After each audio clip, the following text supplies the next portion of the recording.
Magandang araw po sa inyo lahat. Ako po si Banat Bay. Naku, matindi ho itong mga balitang nasaga po natin. Si VP Sara Duterte, nawawala na daw. Naku po, patay kang bata ka. Mukhang malupit yan ah. Mamaya papaliwanag natin kung bakit yan ang tila sinasabi ng ng Malacanang. Sabi kasi ng Malacanang asan daw eh. O mamaya hanapin natin. Baka na mahanap naman natin. At pag-usapan din po natin yung banta po ng Malacanang na kung saan binabantaan nila ang OFW kasi ang mga OFW daw, mga ingrata, wala daw kayong kwenta, kaya babawiin na daw yung tax di umano. Naku po, patay tayo dyan. Incentive na binibigay sa inyo ng gobyerno. May utang na loob pa kayo sa gobyerno ngayon. Pag-usapan natin yan. So ito na nga po, pag-usapan natin itong unang-unang balita na ito na si VP Sara Duterte ay nawawala na. Totoo bang nawawala siya? Panoorin. Ano raw ba ang nawawala sa Pilipinas? Pag-asa ng mga Pilipino o si VP Sara Duterte? Yan po ang buwelta ng palasyo sa Bise matapos niyang sabing papunta na sa basurahan ang lagay ng Pilipinas. Nagbabalik si Maricel Halili.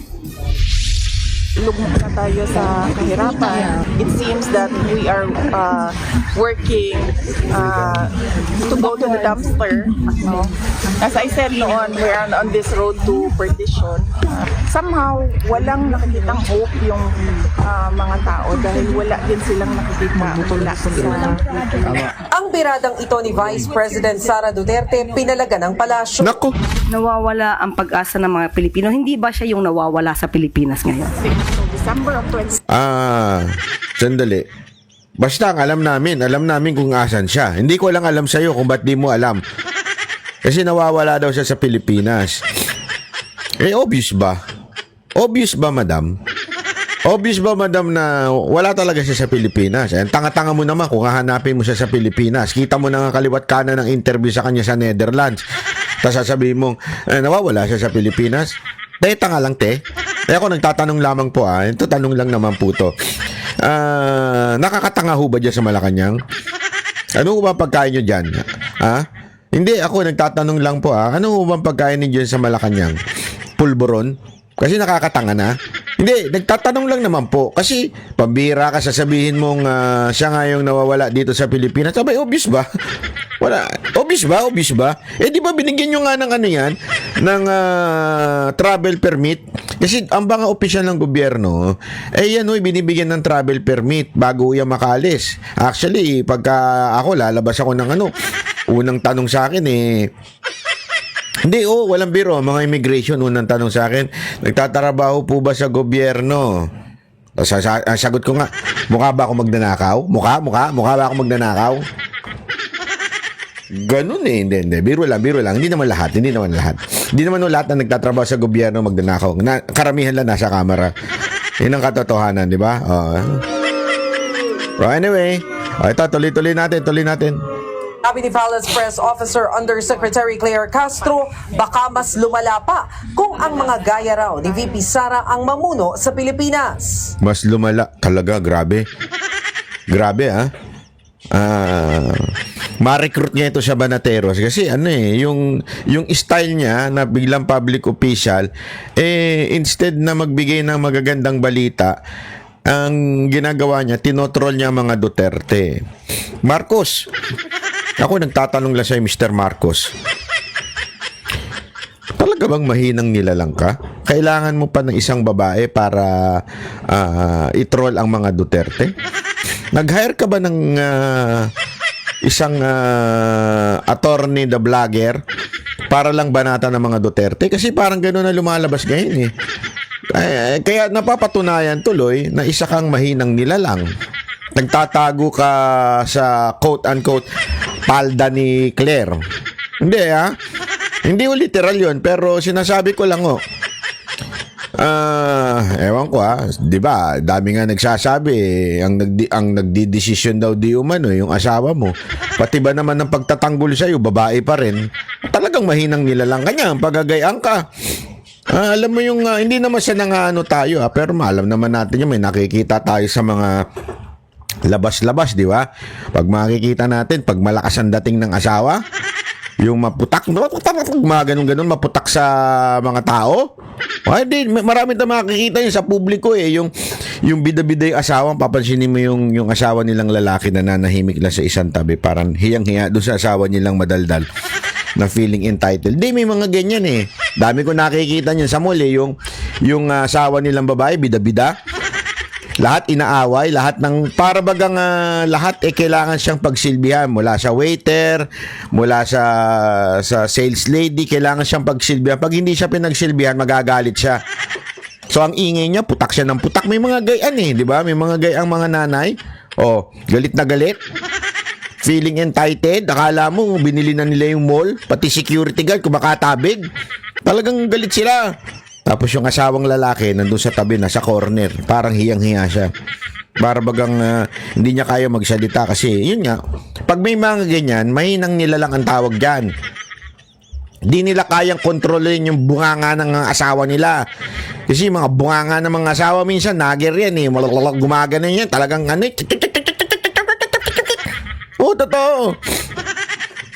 Pagka ganyan, asahan mo yung lalaki, mahinang nila lang yan.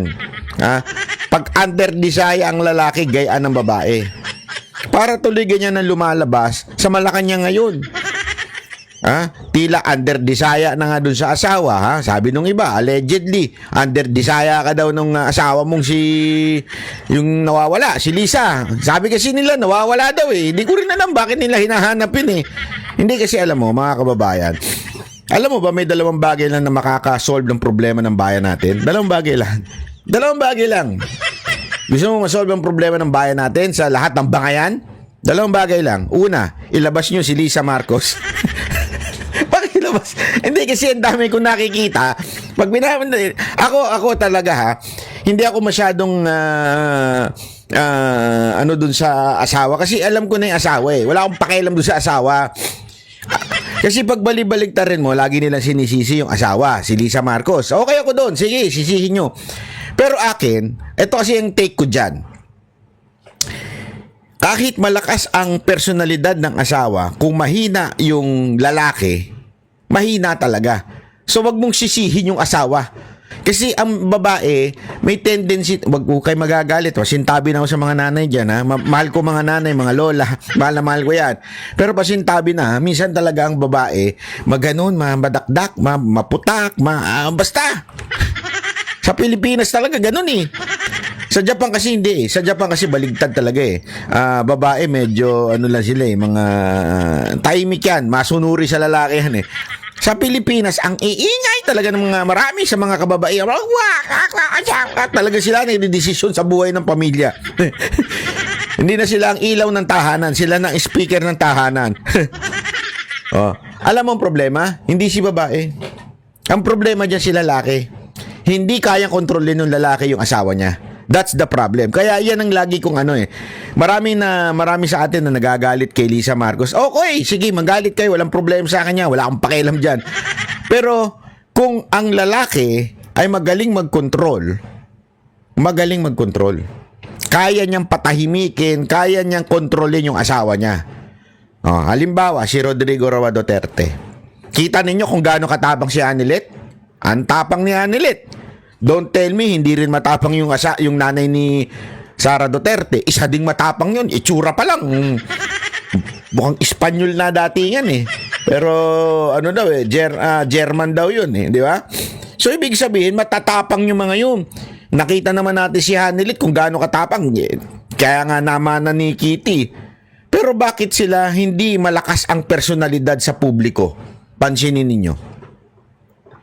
Bakit nung panahon na si Duterte ay presidente, tahimik? Wala kayo narinig sa mga asawa tuloy, pangit pakinggan. Pero ganoon talaga eh. Wala tayong magawa. Tanggapin na lang natin yon. Wala tayong narinig sa kanila. Bakit kanyo? Kasi nga po, matikas si Duterte. Matapang tao. Kayang kontrolin ng pamilya. Ganun siya. Kahit matapang ang asawa niya, pag sinabi niyang stop it, stop it. Hello, Marcos. Kaya mo yon sa asawa mo pag sinabi niyang stop it? Gago! Bantakin mo si Cheese Escudero nga pinahawak ng champagne glass eh. Di ba? Ikaw pa kaya? Sabi siguro ng asawa, ikaw pa? Ha? Ikaw? Gusto mo sampalin ka?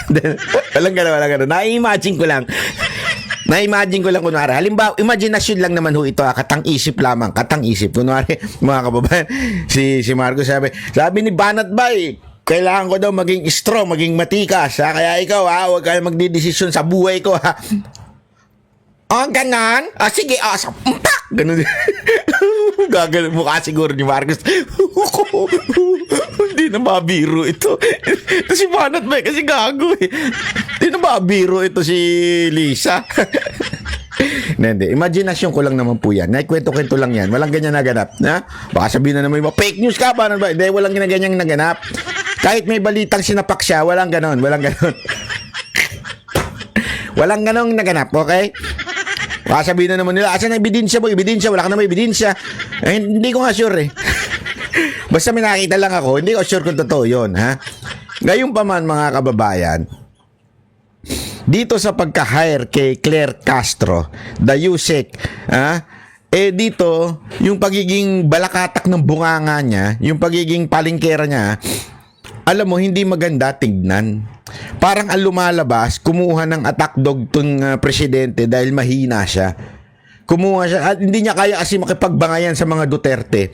Hindi niya kaya ang utak ng mga Duterte. Kaya kumuha siya ng isang babaeng maingay. Babaeng bulak. Alam mo yung kasi alam mo, minsan kasi sa awayan, hindi naman kailangan ng logic dyan eh. Sa awayan, hindi kailangan ng logic dyan. Bunganga ang kailangan dyan. Kaya kinuha nila siguro si Castro. Di natin alam kung bakit kaya gano'n ang...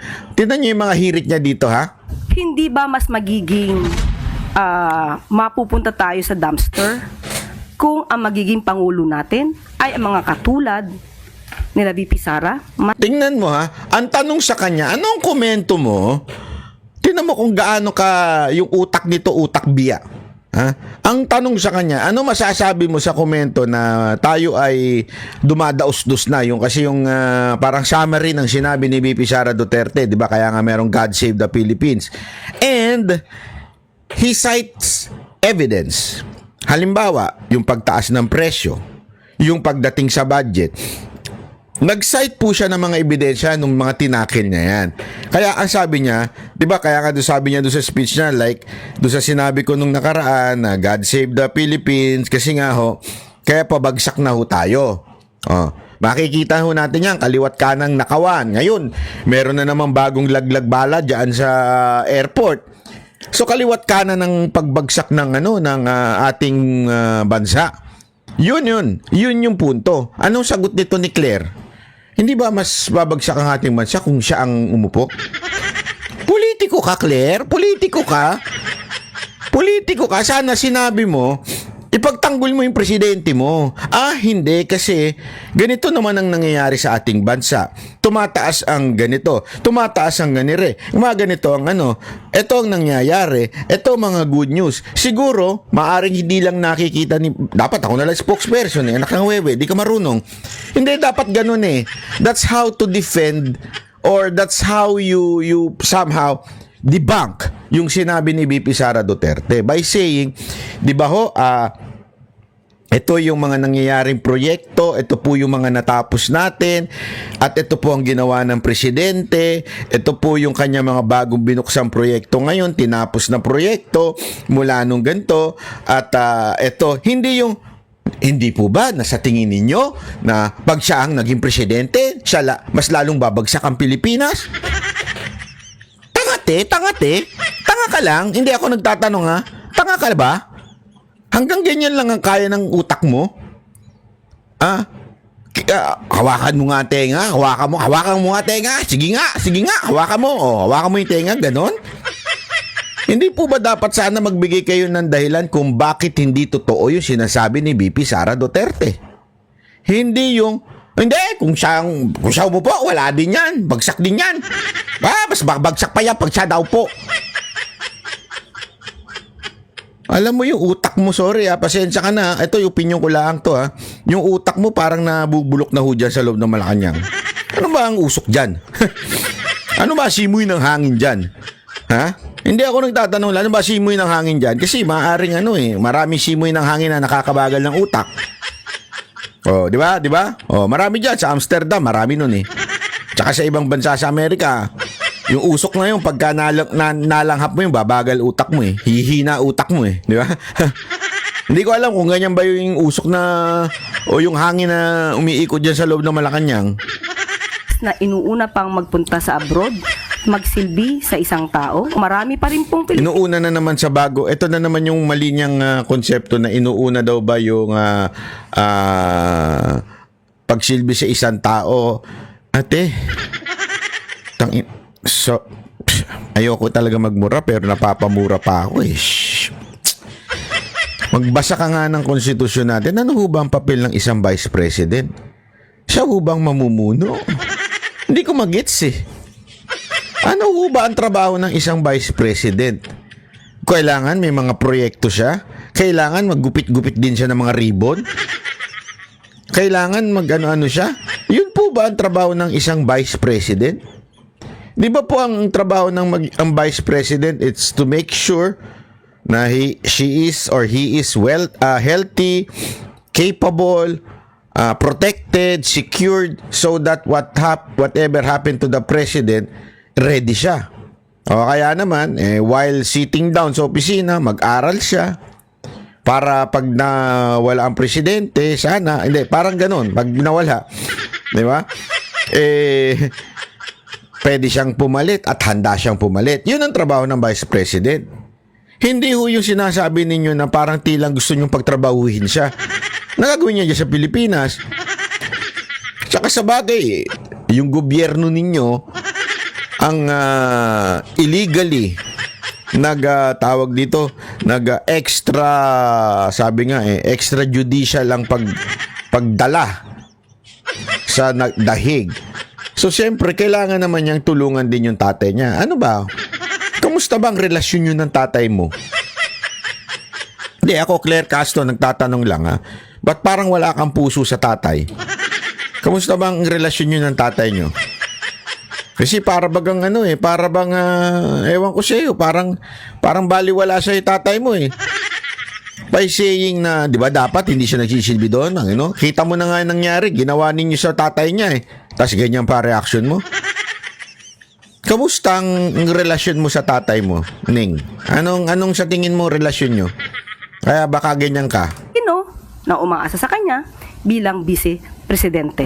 Umaasa sa kanya bilang vice-presidente? Ano ba asahan natin? Sige nga ho. Abogado ka, di ba? O unless abogado ka, di ba? Magbigay ka nga ng batas na inaasahan ng bawat Pilipino sa kanya bilang presidente. Magbigay ka nga ng batas kung saan sinasabi kung ano ang kanyang responsibilidad sa bawat Pilipino. Bigay ka nga ng batas. Sige nga. Abogado ka naman, di ba? Don't tell me, nahawa ka na talaga kay Libayan, di ba? Magbigay ka nga ng batas na trabaho niya na hindi niya nagagampanan ngayon dahil nandun siya sa dahig. Sige, kung talagang magaling ka. Pero isang bagay ang sigurado ko sa'yo, Claire Castro. Alam mo ko, ano? Lahat ng sinuka mo, kinain mo uli. Para mga sinuka, pinulot mo, kinain mo uli. Nilagay mo pa sa pinggan, hinalo-halo mo pa, tapos tsaka mo kinain. Oh, bakit? Dati intindi ng banat mo kay Marcos eh. Ngayon, grabe, tutang-tuta ka ni Marcos. Para nagtatago sa palda mo si Marcos, ha? Figurative, ha? Para kabagang lahat na sinabi mo nung kay Marcos, wala na. Dito mo malalaman talaga ang tao. Dalawa lang yan. Sa tingin ko, mamili ho kayo. Sa tingin ko lang ho ito, mamili ho kayo. Dalawa lang yan. It's either for the money, sahod. Kasi alam mo naman, mahinang abogado. Pag mahinang abogado, konti kliyente, mababa sahod. Or for the fame. Siyempre, pag ikaw naging spokesperson o tagapagsalita, araw-araw ka nasa telebisyon. Araw-araw ka. Pag bumanat ka kay VP Sara Duterte, araw-araw ka. Feeling ko kasi yun isang dahilan eh. It's not the money. Feeling ko, pinapataas lang niya yung branding niya. Kasi every one of us has its own branding. Ano yung branding na yun? that's the thing that we sell to people. Yung brand mo na yun. I think pinapataas niya yung kanyang branding by criticizing the Duterte with the seal of Malacanang. Mantakin mo, ikaw ang quote-unquote spokesperson ng hindi siya spokesperson, iba tawag siya kanya parang press officer. Pero gayon pa man, ikaw ang humaharap at ikaw ang tagapagsalita ng Malacanang. Ikaw talaga nga naman pagkatas ito mawala sa kapangyarihan, tataas ang ang acceptance fee nito bilang abogado. Kasi nga naman, sikat ka, di ba? Bakit? Araw-araw ka ba naman sa television? Araw-araw ka ba naman lumalabas sa social media? Araw-araw ba naman binabati ko sa mga Duterte? Kahit alam mo ng mali, alam mong, hindi, okay lang yan. Kasi mga tao, kasi ganito ang ang marketing strategy. Ang mga tao, madaling naman makalimot yan ang sasabihin mo, gagawin mo. Ang maaalala lang yan, yung mukha mo. Or yung pangalan mo. Ika nga, name recall. Name recall yan. So, kung gusto niyan tumakbong bilang whatever position in the future, yung mukha niya at saka yung name recall niya, tatak na yan. Yung mga sinasabi niya ngayon, wala yan, walang kwenta yan. Feeling niya makakalimutan ng tao. Kasi ganoon dati. Okay? Dati, madaling makalimot ang tao. Halimbawa ko na nga lang sa inyo, yung pamantakin mo, sinuka na natin, ibinoto nyo pa. Tama, mali. Ang dali nyo makalimot Wala pa sigurong 50 years, nakalimutan nyo na kagad yung ginawa ni Marcos Sr. Hindi, totoo. Yan yung mga Pilipino pagkatapos sinuka si Marcos, tapos itapon yung buong pamilya sa ibang bansa. Ngayon, binoto ninyo, tanga-tanga, di ba? Kasi nga po, madali tayo makalimot. Pero the name itself, imagine mo, sa daming ginawa ng mga Marcos na sumablay, mga maling ginawa ni Marcos noon, lahat yan nakalimutan at ibinoto si Bongbong Marcos dahil tinulungan ni BP Sara Duterte. Di ba? Mantakin niya yan, Mantakin niya. Kaya sa tingin ko, itong ginagawa ni Claire na para sa kanyang selfish gain yan. Sa tingin ko lang, selfish gain yan para sa kanya, para siguro in the future, pag wala na siya sa posisyon, sikat na siya. Yun nga lang, ang pinagkaiba kasi, noon at ngayon, yung noon, hindi mo madaling hanapin yung mga sinabi mo. So, makakalimutan ka agad ng tao. Ang pinagkaiba ngayon, may social media. Everything that you say in public, it is recorded. Kaya ngayon, yung credibility niyan, wala. Alam nyo kung bakit? Ang dami niyang videong lumalabas na sinisiraan niya si Marcos noon o binabanatan niya si Marcos noon sa kanyang vlog o sa kanyang istasyon. Kung ano mang istasyon, nakalimutan ko anong istasyon yun Basta binabanatan niya. Tapos ngayon, pinupuri niya, kulang na lang halikan niya yung tumbong ni Marcos. Ganun ang problema, so social media, recorded lahat yan. Ilalabas ng tao yan. Naglalabasan tuloy sa TikTok. So, yung credibility niyan, wala. Sunog, ika nga. Sunog ang kanyang credibility sa taong bayan. Kaya yung mga sinasabi niya ngayon, maniwala kayo, wala. Kaya lang nandyan yan kasi nga, pasikat lang. Akala niya sisikat siya, yung pala, ang kakasikatan niya na siya ay isang abogadong walang prinsipyo. Di sikat ka na, Claire, bilang isang abogadong walang prinsipyo na pag ganun-ganon, pabaling-baling. Para kasi gadun. Tama, mali. Hindi, di ba? Di ba? Tuloy natin. Nasa The Hague, Netherlands ngayon ang PISE para makipagtulungan sa legal team ng kanyang ama at dating Pangulong Rodrigo Duterte na inaresto ng International Criminal Court. Mismo ang Office of the President na rin ang nagbigay sa kanya ng travel authority hanggang Abril. Pero paalala ni Castro kay VP Sara, may trabaho pa siya rito sa Pilipinas. Tingnan mo Office of the President ang nagbigay sa kanya ng authorization. Kasi sasabihin nito, asan ba siya sa Pilipinas? Wala siya sa Pilipinas. Asan siya? Asan siya? kayo nagbigay ng authorization eh. Sus, Ginoo. Obligasyon po niya maging vice presidente. Alam niya po dapat ang obligasyon bilang vice presidente. No comment pa naman dito si VP Sara. Alam niya talaga. Sa frontline. Kaya nga siya Maricel nandyan eh. Dalili, Alam niya na News hindi naman na kailangan siya magtrabaho, may presidente. Unless, wala ako si presidente. Hindi. Ako, doon sa mga vlogger na mga tanso na hanap ng hanap kay VP Sara Duterte, tanggalin niyo yung presidente. Sige, tsaka niyo hanapin. Okay ako dyan.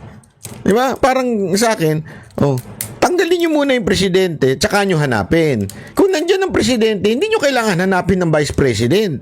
Reserba lang siya. Reserba lang ang vice president. Ba't niyo hinahanap? Ano ang problema niyo? Di ba?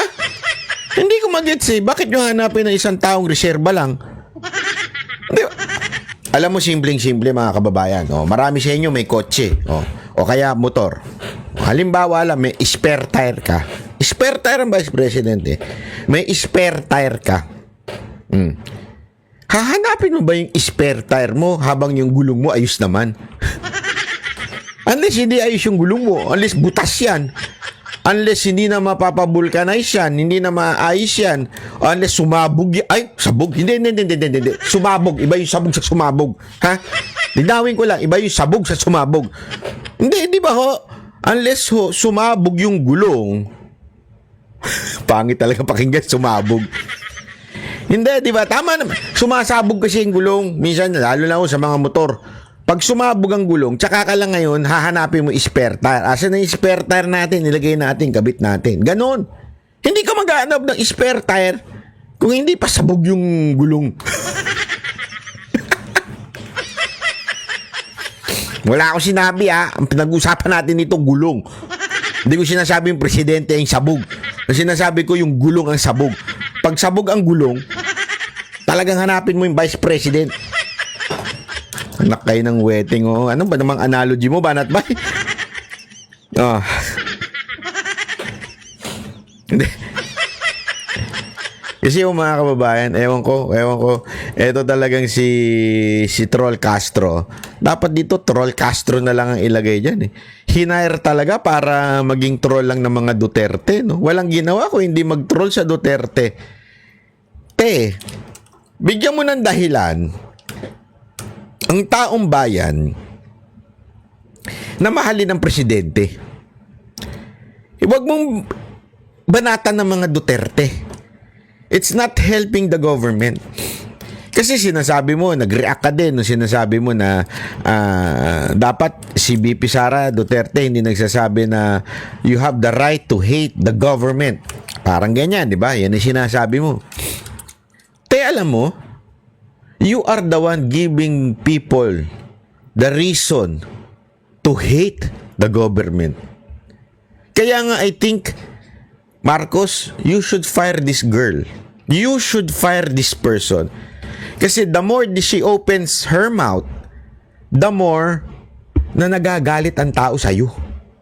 That's the truth. Hindi nagagalit ang tao sa'yo per se dahil sa mga kalokohang ginagawa ng gobyernong ito, dahil sa tingin namin wala kang kwentang presidente. Oo, totoo yun.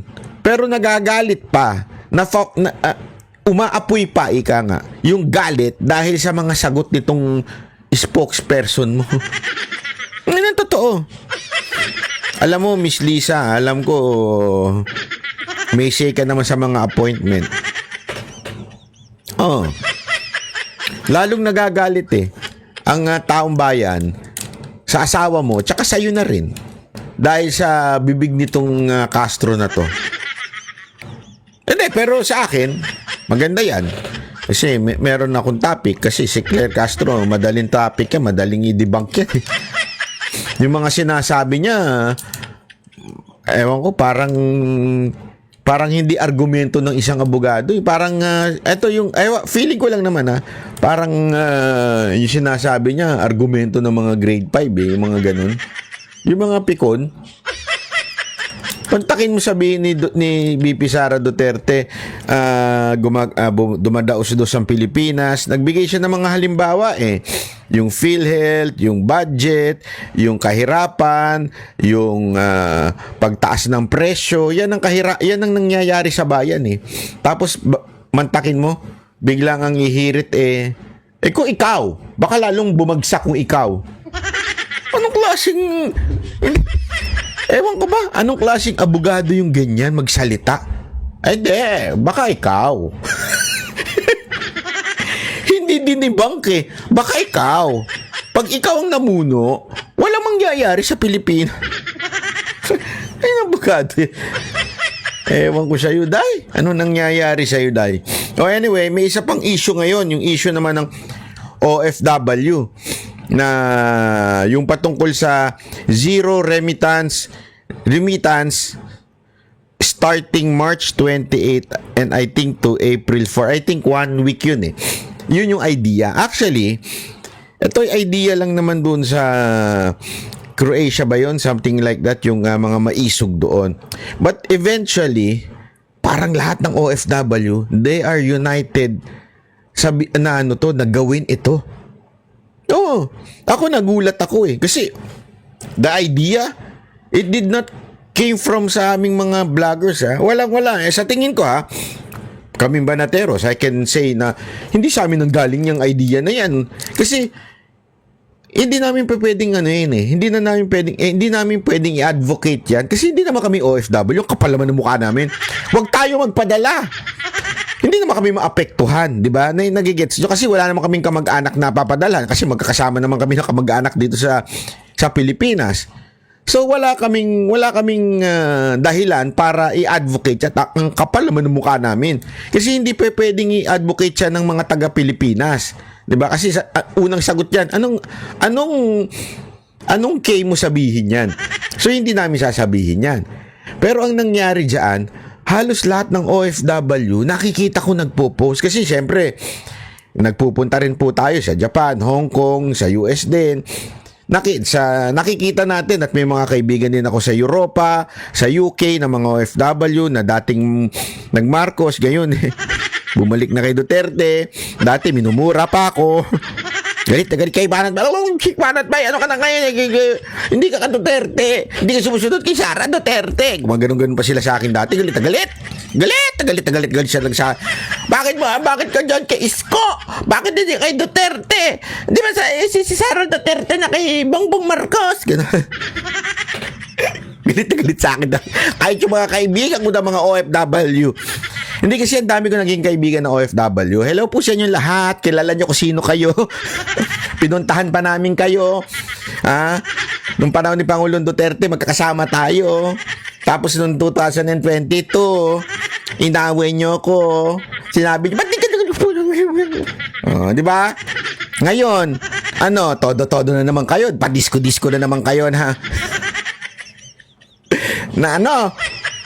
bumalik na kay Duterte. Ang kukulit nyo kasi ayaw makinig. Minsan kasi makikinig kayo sa amin, Kasi kami hindi naman sa nanggaano. Pero kasi kami, may mga inside info naman po kami. Di ba? Paulit-ulit naman namin sinasabi yan. Kami po ay masunurin. Kami po ay pag sinabi namin, may pinanggagalingan. Hindi lang namin syempre, we cannot, tawag dito, hindi kasi namin ugali. Ako, particular ako, hindi ko ugali ng mag-name drop. Nakakasabi ni ganito, hindi ko ugali yung maganon. Okay? Pero pag sinabi na namin na ito kasi, idagdag natin. Kasi meron kaming basbas. Yan. Ganun na lang. Hanggang ganun na lang po ang pwede ko sabihin. So, next time, maniwala na po, Okay. Pero, gayon pa man, dahil nga marami po tayong kilalang OFW, kaya marami tayong nakikitang post. At sinasabi nila, zero remittance sa March 28, starting ng birthday ni Pangulong Duterte for 1 week. Nakikita ko. Actually, nagsimula lang yan 3 days. Tapos, naging eventually 1 week na. And marami nagjo-join. Marami nagsasabi, oo, gagawin. As a matter of fact, tinanong ko pa nga yan sa Facebook ko. Kasi, baka mamaya, yung mga leaders lang ang nagsasabi, di ba? Yung mga leaders lang. Malay nyo, yung mga leaders lang may gusto kasi malay nyo, may kaya naman yung mga pamilya nila na hindi naman sila nagpapadala. So, hindi ko alam. Kaya nga nagtanong ako sa Facebook ko at marami nagsabing, oo, join kami dyan. Kahit 1 week pa yan. O kahit hanggang makauwi pa si Duterte. O, di ba may mga ganyan-ganyan pa nagko-komento. Ako, hindi ko pwedeng komentuhan na, sige, gawin nyo yan. Kasi ang kapal naman ng mukha ko kung sasabihin ko, gawin nyo yan. Ako ba maghihirap kung gagawin nila? hindi ako apektado. Ibig sabihin, pag hindi sila nagpadala sa pamilya nila, baka naman ipahamak ko pa sila. Galit sa akin yung mga pamilya, sabihin ng mga pamilya sa akin, hoy, bakit mo ginano niya ng aming mga nanay? Hirap na kami mag-boyfriend dito. Yung boyfriend namin walang pera. Yung nanay na lang namin inaasahan namin. Paano kami makakalandi niyan? Oh, di ba? Yung mga ganyan. Ayoko naman masisi ako ng mga halipart dyan. Di ba? Hindi, biro lang po. Pero yun ang katotohanan. Pero gayon pa man, ano ang take ko dito? First, this is a bold move. Ibig sabihin, ito ay napakatinding move dahil this is not easy. Ito yung tinatawag na may epekto, ika nga. Yung galaw na to, may epekto sa buhay nila. Ito yung sinasabi mong kasi ganito lagi natin sinasabi ang OFW ang bayani. Lahat ng politiko sinasabi nila, OFW, bayani yan. Pero pagtapos na eleksyon, hindi na sila pinapansin. Di ba? Pero alam nyo, ito yung isang bagay na they are living doon sa kanilang tunay na panawagan, which is bayani. Bakit? Hindi ho madali. Hindi ho madali ang hindi ka magpadala ng pera sa iyong mahal sa buhay.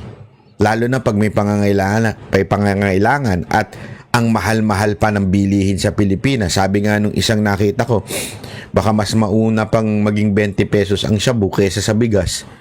Hindi totoo. Sino ba yun? Basta may nakita ako gano'n ano ibig ko lang sabihin?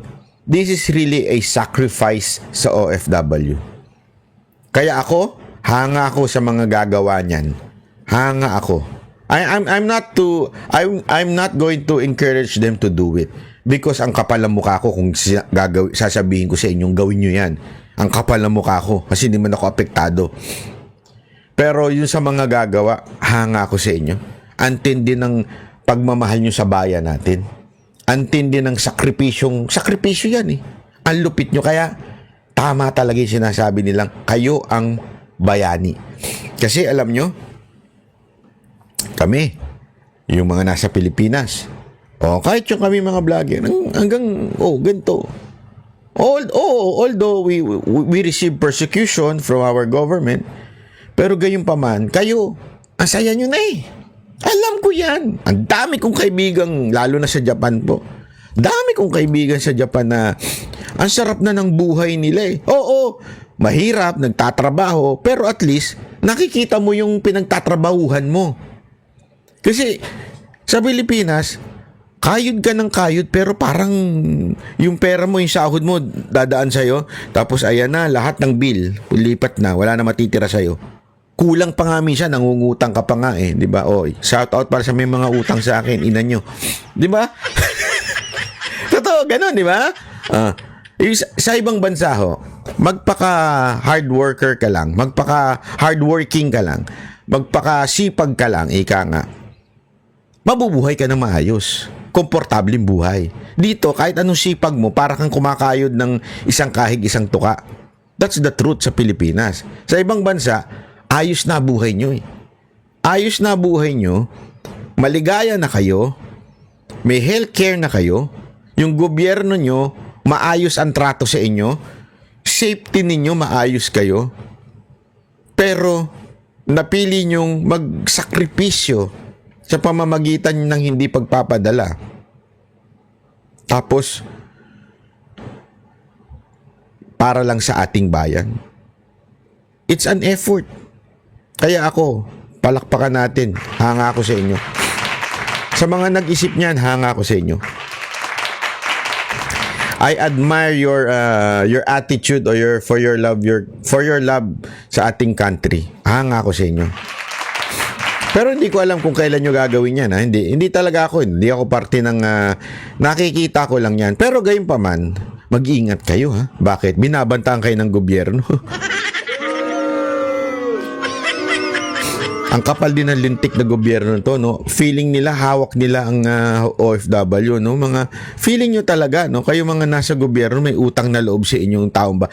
Yan ang nakakapagtaka eh. Feeling talaga nitong mga ulol na ito na may utang na loob tayo sa kanila. Yan ang hindi ko maintindihan talaga, ha? Panoorin natin to. Ang ginawang paalala ni Presidential Chief Legal Counsel Juan Ponce Enrile hinggil to sa ilulunsad umanong Zero Remittance Week ng mga OFWs bilang protesta sa pagsuko ng bansa kay dating Pangulong Duterte sa ICC.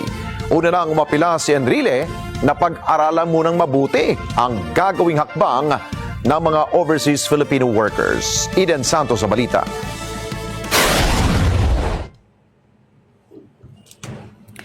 Umani ng kaliwat ka ng batikos si dating Senate President at Presidential Chief Legal Counsel Juan Ponce Enrile.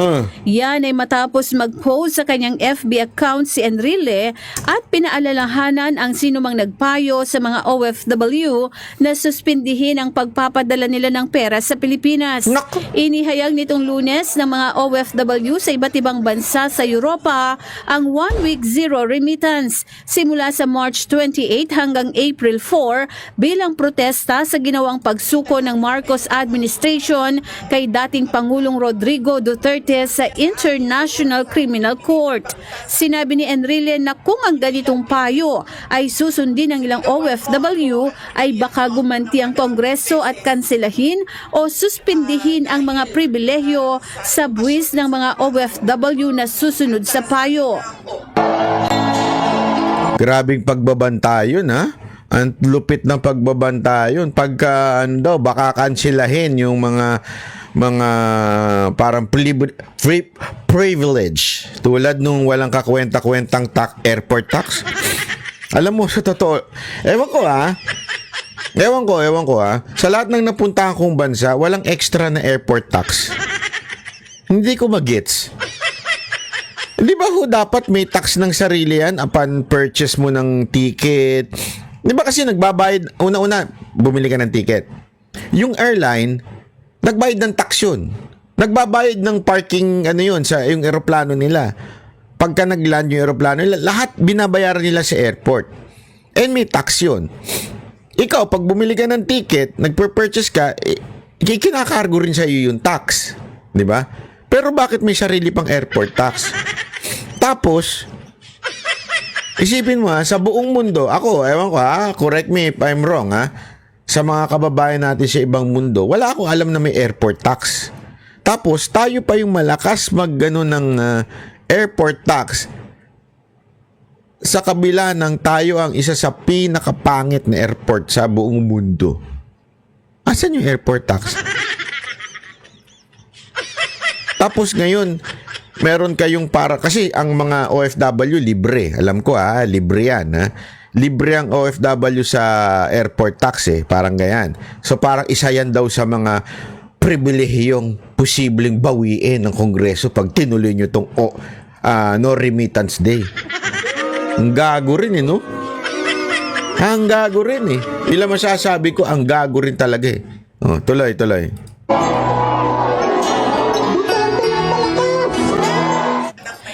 Halimbawa nito ang income tax ng mga OFW na libre.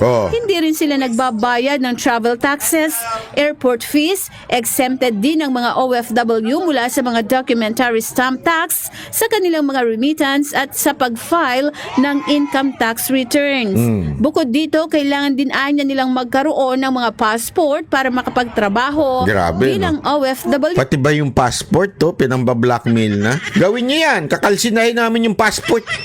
Putang ina niyan, sorry nakakagigil. Hindi, walang biro, nakakagigil. Pati yung passport, may plano kayo na parang, hindi, whether this is true or not. I mean, sinabi talaga ito ni Enrile. Pero whether this is true, na gagawin ba nila o hindi nila gagawin, ano sa akin, parang ganito kayo kababaw? Kayong nasa gobyerno?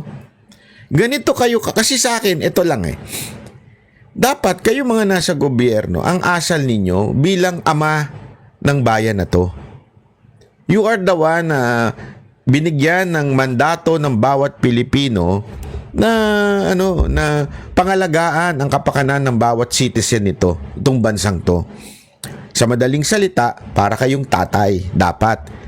Pag ang anak mo may galit sa'yo, nagre-rebelde sa'yo, hindi yung, ganon, o sige, mula ngayon, hindi ka nakakain. Kasi privilege mo yung pagkain ha? Mula ngayon, wala ka ng kama. Bakit? Akong bumili niyan. Diyan ko sa sahig, matulog. Ha? O ano pa? Yung brief mo, tanggalin mo. Huwag ka na mag-brief hanggang kumaskas yan sa maong mo. Yan, di ba? Hanggang yan. Magka-UTI ka dyan, hayop ka. Kasi privilege lang yan galing sa akin. Ako nagtrabaho, ikaw wala kang ginagawa. Tapos nagre-reklamo ka pa na kung ano pinagagawa sa'yo. At kung may mali kaming ginawa, reklamador ka. Di ba dapat hindi ganun? Di ba dapat paliwanagan mo? Hikayatin mo na, hindi, ginagawa naman namin lahat ito para sa inyo. Etong mga ginawa namin na hindi nyo nagustuhan kasi ganito ang dahilan yan. Kaya, alam mo yun, bilang magulang ng isang bansa, kasi ikaw ang gobyerno, ikaw ay tumatayong bilang magulang, di ba dapat ipaliwanag mo sa kanila na bakit hindi nyo dapat gawin yan? Kasi ganito mangyayari sa ating bayan. At dahil dyan, ang epekto ay ganito. At dahil dyan, maantala ang ilang mga serbisyo ng, putang ina, dapat ako na lang ang dyan nagpapaliwanag De, biro lang Ito si Castro kasi ayaw magtrabaho na maayos Hindi totoo, di ba? Dapat ganun ang approach. Hindi yung, gagawin nyo pala yan, Sige, lahat ng pribilehiyo tanggalin namin. Dintik lang walang ganti. Gago! Ganun Anong klaseng gobyerno meron tayo, mga kababayan? Na pribilehiyong ipinagkaloob sa kanila ng Kongreso sa pamagitan ng mga batas na pinagtibay ng mga mambabatas. Umapila ito sa mga OFW na pag-aralang mabuti ang payo sa kanila. Inamin naman ni Presidential Communications Office Undersecretary Claire Castro na wala silang natatanggap na impormasyon kung sino ang nag-uudyok sa mga OFW. Gayunman, nakarating na niya sa kaalaman ni Pangulong Ferdinand Marcos Jr. ang plano ng mga OFW. Nalaman na po ito, especially at nagbigay na nga rin po ng mensahe ang ating Presidential Chief Legal Counsel. Sabi ko nga po kanina ay wala pa po tayong ginagawang anumang legal na aksyon dahil alam po natin ang OFWs po ay mayroon silang sariling pag-aanalisa sa mga pangyayari. Pero dismayado ang karamihan sa mga nagkomento sa post ni Enrile dahil sa halip na solusyonan ang problema ay nagbabala ito sa posibleng ganti ng Kongreso sa ilulunsad na zero remittance. Iginiit ng mga nagkomento na karapatan ng mga OFW kung suspindihin ng 1 linggo o buwan ang suporta sa kanilang pamilya. Correct! Idiniin din ng mga ito na walang nagpayo sa kanila ukol sa zero remittance. Correct! Batay sa datos ng Bangko Sentral ng Pilipinas o BSP, umabot sa record high na $38.34 billion ang remittances ng mga OFW na ipinadala sa Pilipinas noong 2024. Mas mataas ng 3% mula sa $37.21 billion noong 2023. Kaya nga sabi po natin, mas maganda po sa lahat ng mga OFWs, hindi po tayo kalaban. Magkakakampi po tayo, pare-pareho po tayo mga Filipino. Siguro magmasid lamang sila at iwasan na maniwala sa mga fake news na naman. Dahil kung sila po... Pag hindi aayon sa kanilang kwento, script, fake news na naman. Yan lang ang kaya nilang sabihin Fake news. Hindi nila anuhin. Alam nyo, kasi sabi nga nung isa, nakita ko, ano yan dapat instead of sinasabihan yung fake news yung mga fake news, dapat ikinukorek ninyo. 'Di ba? Kung ano yung naiintindihan ng mga OFW ngayon, kung sa tingin ninyo mali ang kanilang intindi, i-correct ninyo. Hindi yung tatawagin yung fake news na naman. Fake news na naman. Huwag kayo sininiwala sa fake news. Po ay Kayo ang fake news eh. Mantakin mo pabago-bago ang statement ng sekretary. Anong tawag mo doon? Sa bagay. Ikaw din, pabago-bago yung statement mo. mauudyukan man mga ganitong klaseng panawagan at pagsasagawa ng mga activities laban sa gobyerno.